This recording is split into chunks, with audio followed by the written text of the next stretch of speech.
अन्य पद गुड़िकर अर्थ बोधकता अपेक्षा कले ताकू आमे आकांक्षा बोली कहीदेव। कौन कहू गोटे वाक्य गोटे पद जो अन्य अन्य ऊपर डिपेंड थाए कौन पाई निज अर्थ प्रदान पाई ताकू आमे आकांक्षा कहू। जेमती मदन सहित ताको बापा आसवे ये गोटे पूर्ण अर्थ प्रदान कर शुद्ध वाक्य परिणत हो गला।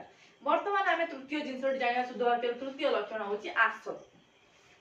होई हेले प्राप्त बुद्धत्व गौतम तपसिद्ध। ये गोटे पद मान समाहार वाक्य किंतु ये कोन अर्थ प्रदान करि पारछि कि ना।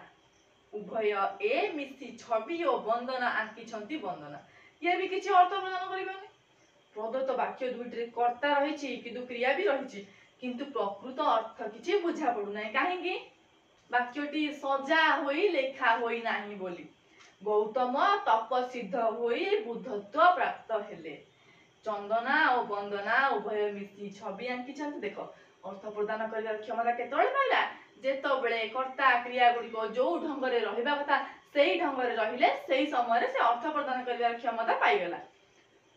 देखो वाक्य रे थिबा पद योजना बा सौंदर्यर नाम होउची आसक्ति। कोन एहा द्वारा कहा ऊपर केउ पद रहिले ताहा वाक्यर भाव को स्पष्ट रूपे परिप्रकाश करि परिबो ताहा बुझा जाय। आसक्ति को मध्य पद विन्यास बोली कहा जाय। ताले कोन पद विन्यास पद गढ़िबार शैली सजाड़िबार ढंग को आसक्ति बोली कहा जाय। आमे वर्तमान पढिले शुद्ध रूप जानिबार तीनोटी उपाय योग्यता आसक्ति एवं कोन आकांक्षा जिनसटी को भलो कि नोट बनेबे आउ खातार लिखिबे। वाक्यांश वर्तमान जानिबा तापरे जानिबा खंड वाक्य तापर विषयटी सरी जिवो। प्रथमे आमे टिके देखिबा वाक्यांश कोन हरि हरंक कथा सुनी मा। देखो वाक्यटी अधा रहिले माने गोटे पूर्ण वाक्यर या एक अंश अटे। घंट बाजिला अथच पिला माने वाक्यर अंश हो गेला।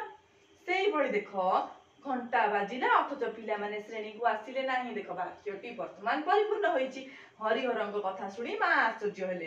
देखो आश्चर्य हेले लगा हला परे वाक्यटी पूर्ण हो गेला। मूल वाक्यटी दुईटी सहित मोटा अक्षर लिखित पद गुडी को जोड़ा वाक्य को वाक्य द्वय संपूर्ण कले। वाक्य रे बुझा पडुथुवा निर्दिष्ट अंश को बा निर्दिष्ट केतोटी पद सहंति को वाक्यांश कहा जाय। ताले वाक्यांश कहा को कहा जाय जोडी को अधा अधा वाक्य मिसी किना गोटे पूर्ण वाक्य प्रकाश करंती ताहा को वाक्यांश कहा जाय। क्लियर। खंड वाक्य देखिबा जेउ माने वृथार समय काटंती किए प्रथम हेबो जेउ माने होउचंती कर्ता काटंती हेउची क्रियापद किए हेउची कर्ता हेबो हेउची क्रियापद।